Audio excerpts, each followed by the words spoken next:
हो। तो कुछ कहानियां जो हमारे इतिहास के पन्नों से फट गई थी, उन पन्नों को मैं फिर से जोड़ने का प्रयत्न करूंगा। ये कहानी है एक छोटे से लड़के के साथ की 13 वर्ष के, जिसने भारत छोड़ो आंदोलन में अपना सर्वस्व न्यौछावर कर दिया। एक कहानी है उत्तर प्रदेश राज्य के देवरिया जिले के एक छोटे से गांव में रहने वाले रामचंद्र की। गौर फरमाइएगा क्या होता है।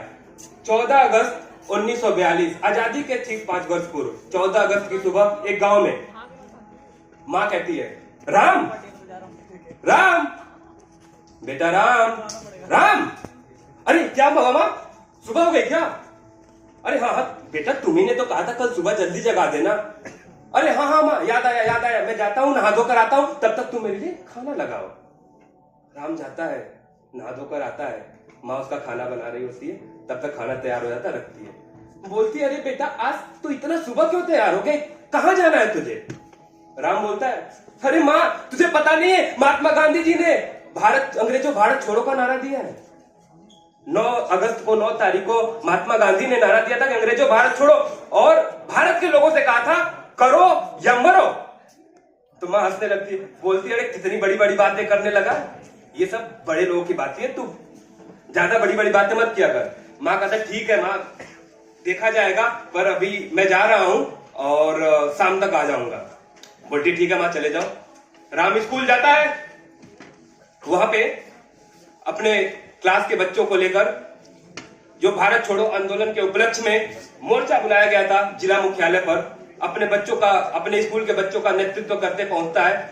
और जो देवरिया जिले के मुख्यालय पे पहुंचते हैं, वहां पे अचानक राम के पहुंचते ही पूरा माहौल ऊर्जामयी हो जाता है। और क्या होता है आपको मैं कुछ पंक्तियों से सुनाना चाहूंगा।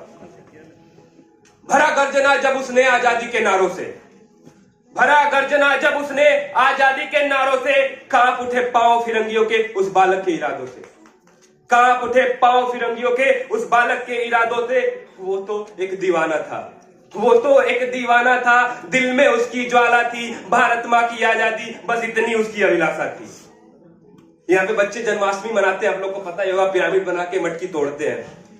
तो रामचंद्र अपने दोस्तों के सहायता से जिला मुख्यालय पर जो यूनियन जैक लहरा रहा था, यूनियन जैक जिसको नहीं पता हो, अंग्रेजों के झंडों को यूनियन जैक बोलते हैं, तो जो यूनियन जैक लहरा रहा था, क्या करता है उसके साथ झपट के बढ़ा वो जिला मुख्यालय की इमारत को, नोच फेंका वहां से उसने अंग्रेजियत की इबादत को। भारत माता प्रसन्न हुई, भारत माता प्रसन्न हुई बालक के उत्साह से, जैसे तिरंगा लहराया अंग्रेजों की इमारत से, जैसे तिरंगा लहराया अंग्रेजों की इमारत से।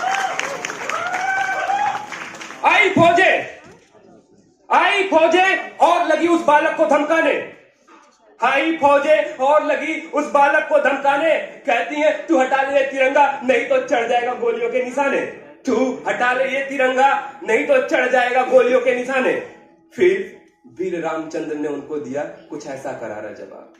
फिर 13 साल के लड़के ने, फिर वीर रामचंद्र ने दिया उनको कुछ ऐसा करारा जवाब। कहता है, क्यों करते हो गोलियां तुम हवा में यूं बर्बाद, क्यों करते हो गोलियां तुम हवा में यूं बर्बाद, देखो माँ का भक्त खड़ा है तुम्हारे सामने सीनाता है, आज यूं ही लहराएगा तिरंगा चाहे मैं हो जाऊं कुर्बान, मेरे लहू का एक एक कतरा बढ़ाएगा भारत माँ की शान, मेरे लहू का एक एक कतरा बढ़ाएगा भारत माँ की शान।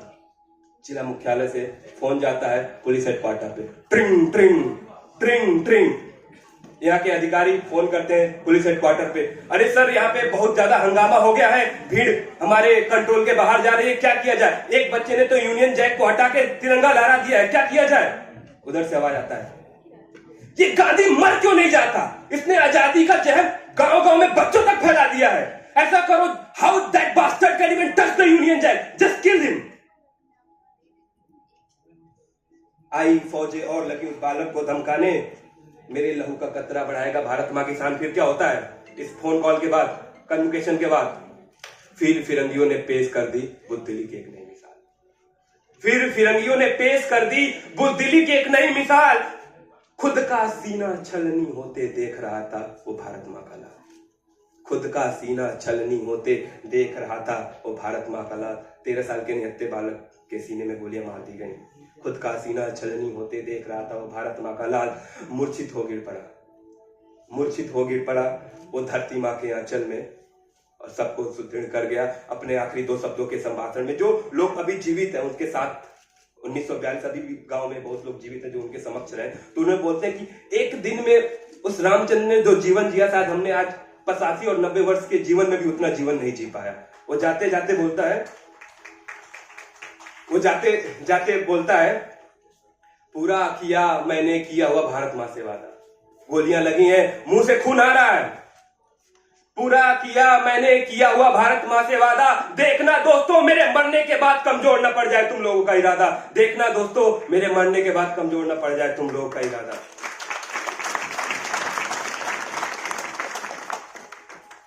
अंततः 13 साल का लड़का काल के गर्त में समा गया, शहीद हो गया। तो उसकी लाश को लोग तिरंगे में लपेट कर ले गए थे, क्योंकि मरते मरते उसने बोला था कि देखो मैंने भारत माँ से जो वादा किया वो तो पूरा कर दिया। एक माँ मेरी घर पे भी बैठी, उससे भी वादा करके आया था कि मैं शाम तक घर आ जाऊंगा, अभी अपने पैरों पे तो मैंने लगता है मैं नहीं जा पाऊंगा, तुम लोग मुझे पहचान देना। तो तिरंगे में लपेट के गया और घर पे जो पहुंचा तो नारेबाजी हो रही थी, शहीद रामचंद्र की जय, शहीद रामचंद्र की जय, भारत माता की जय, भारत माता की जय, भारत माता की जय, रामचंद्र अमर रहे, रामचंद्र अमर रहे। सोचो एक 13 साल का लड़का, उसकी माँ देखती है उसका बेटा तिरंगे में लपटा हुआ आ रहा है। राम राम क्या हुआ मेरे राम को, राम क्या हुआ मेरे राम को। शायद मैं उसकी पीड़ा को अभी व्यक्त नहीं कर सकता अपने शब्दों में, आप लोग समझने की कोशिश करें। क्या हुआ मेरे राम को, ऐसे तो नहीं बोला था तुमको शाम तक आने को, उठो राम उठो, सुबह तो उठ गए थे ना, उठो राम। फिर राम के पिताजी अपनी पत्नी को बोलते हैं, क्यों रो रही है पगली, तेरा बेटा मरा नहीं है, जिंदा है और हमेशा जिंदा रहेगा।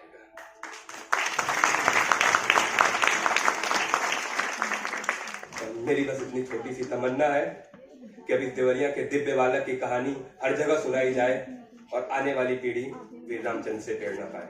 Thank you so much.